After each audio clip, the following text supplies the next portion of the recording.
Desde la República Dominicana, soy Ivonne Ferreira. Aquí estamos en sábado, un sábado que comienza con muchísimo calor, pero también con la necesidad de que después de una semana bastante agitada, bueno, pues nosotros hagamos algo por nuestro cuerpo, y efectivamente una forma de nosotros atenderlo es ejercitándonos, que es una tarea que es parte de mis rutinas diarias, como lo es también la atención y el seguimiento en estos tiempos donde hay, Señor, tantas vulnerabilidades, pero sobre todo tanta indiferencia de los animalitos de la calle, cuidar los perritos, alimentarlos, rescatarlos, que son de las cosas que uno hace como tareas alternas, y los sábados de verdad es bastante intenso en eso, pero no tan intenso como ha sido esta semana en términos políticos. Qué movida ha estado la semana. Ha ido desde la silla vacía de Celso Marrancini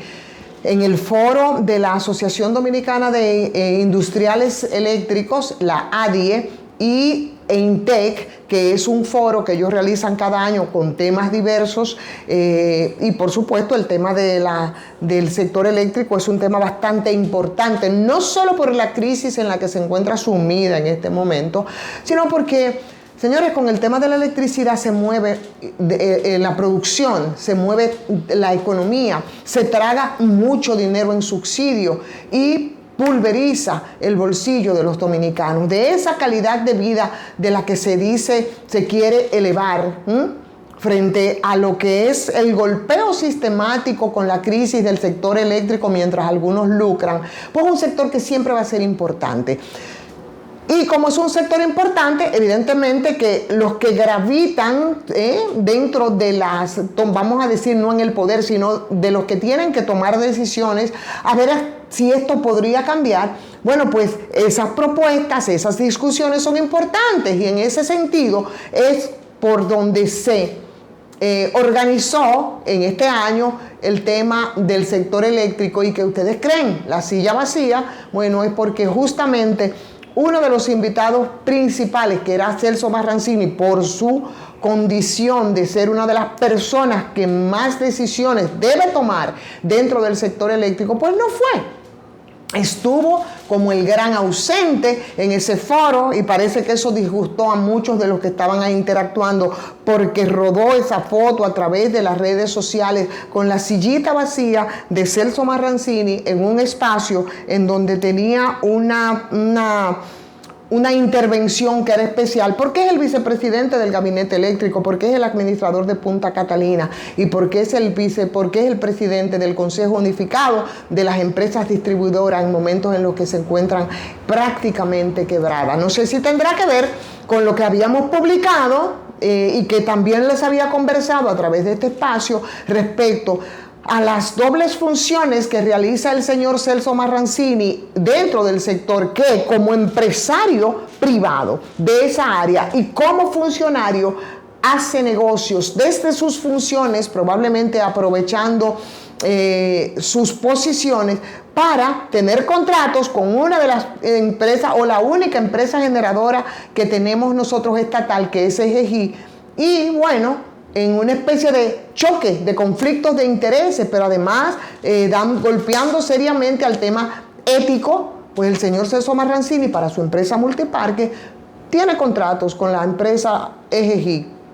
Pero además esta semana ha salido a reducir que las deudas que tienen las empresas distribuidoras con Punta Catalina, de la que él es el administrador, y quien me había dicho en una entrevista pasada con los trabajos publicados, que no sé si algunos de ustedes lo vieron más ampliamente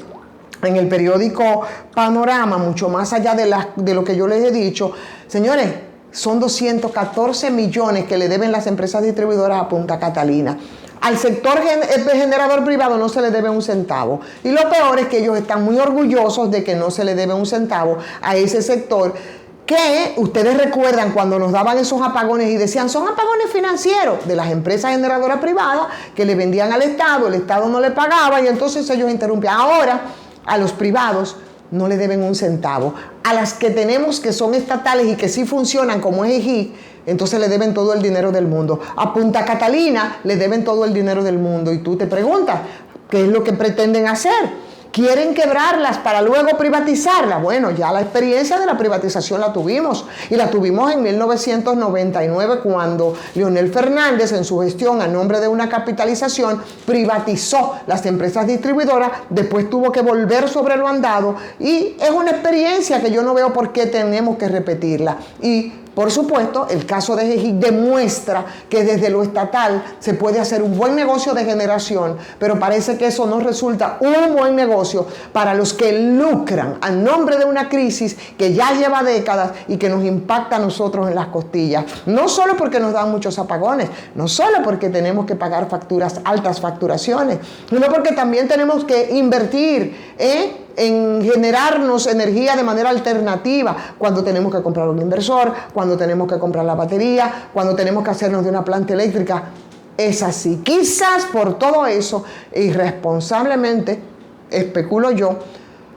el principal actor del sector eléctrico no estuvo en ese foro en el que debió explicar cuáles son los planes, cómo nosotros podemos salir de esta crisis, sobre todo cuando de manera premonitoria el propio Celso Marrancini había dicho que lo peor no ha llegado.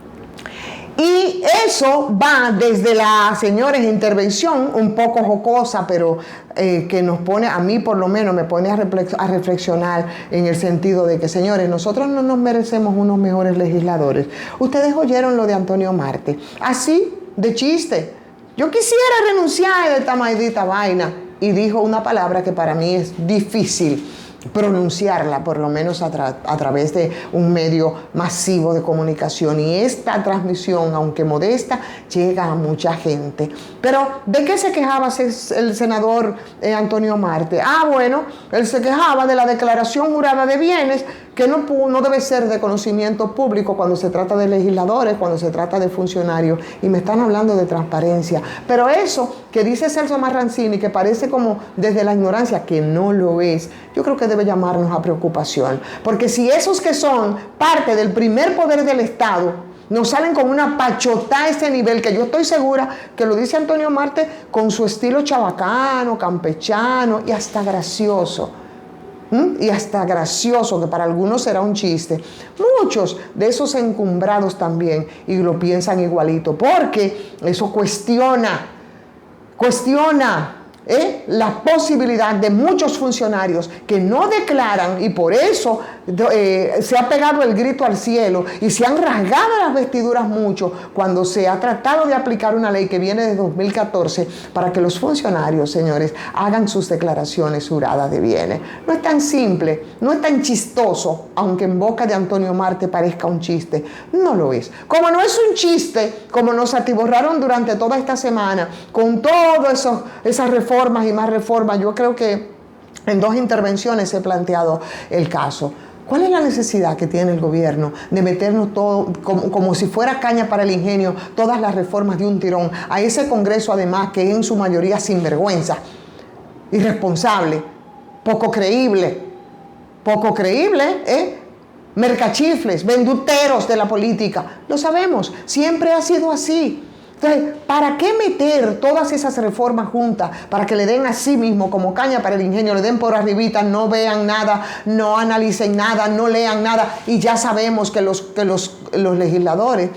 más de un proyecto importante, lo pasan por debajo de la mesa, por arriba, sin siquiera saber lo que se está haciendo. Y ahora, por supuesto, fue la reforma laboral, que, si bien es cierto, tiene 3 años que se está discutiendo, señores, ahí hay un aspecto interesante que se llama cesantía, y eso se fue sin tocarse, y por supuesto los empresarios han pegado el grito al cielo, pero hay otras cosas también que deberían verse con un poco más de detenimiento, y como la reforma fiscal, que también ya se envió al Congreso, y la reforma constitucional, que al final descubrimos un gazapo, pero no sabemos lo que podría ocurrir. Y Finalmente, pues el caso de corrupción de Transcorp Latam, que ya ustedes saben, ha tomado otros matices, unos matices que son espeluznantes, de cuestiones que nosotros no podíamos siquiera imaginar que iban a ocurrir y que estaban ocurriendo. Pero yo no sé hasta dónde puede medirse la perversidad con que se actúa en muchas ocasiones desde el Estado. Información en el día de ayer, también durante toda esta semana, a propósito de que el 11 de octubre es el mes de la niña, y por supuesto de nuevo un balance del Fondo para la Niñez,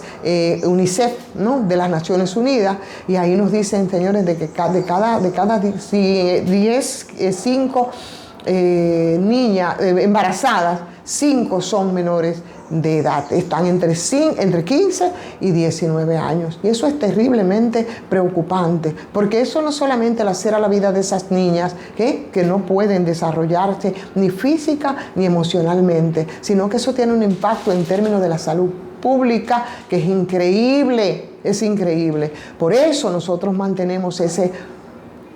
sitial vergonzoso en América Latina de estar en los primeros lugares de embarazos en adolescentes. Y eso es algo que tenemos que cuidar y tenemos que ver, y sobre todo revisar las políticas públicas que parece que no se están aplicando de la manera adecuada que debería aplicarse. Así,